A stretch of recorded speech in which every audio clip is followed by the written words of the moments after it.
Imagine getting paid just for sharing your thoughts on products and services you use every day.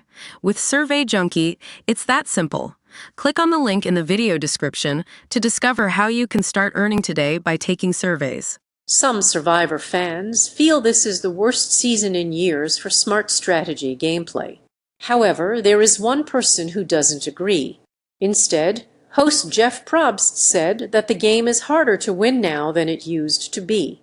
This comes on the heels of Survivor 46, setting a record for bad gameplay. Here is what Jeff Probst said about Survivor and its difficulty, as well as how bad this season has gone for competitors. Jeff Probst has a weekly podcast called Play or Get Played. On this week's episode, he talked about the shocking eliminations over the past few weeks.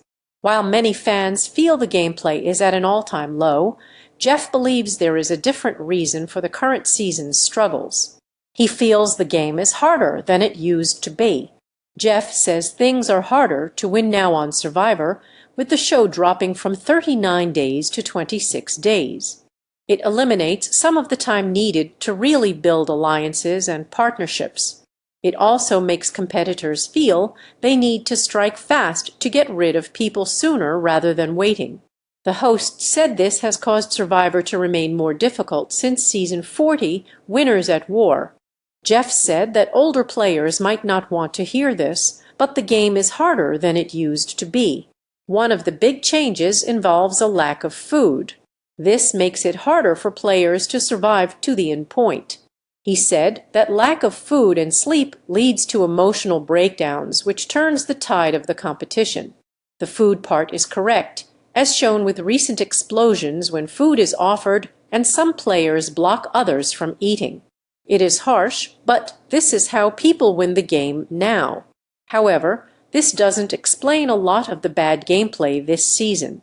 In Survivor 46, the reality TV show set a notorious record for the most contestants to go home while holding an immunity idol that could have saved them. When Q ended up eliminated this last week, he had an immunity idol, but he thought he was safe. He was the 5th cast member this season to go home while holding an immunity idol. That is the most ever for a single season. Even more shocking is that 4 eliminations in a row left with immunity idols. No one seemed to learn from what happened before their elimination. Do you think Survivor is harder to win than it used to be? Is Jeff Probst right that it isn't always bad gameplay that leads to shocking eliminations? Let us know your thoughts in the comments below.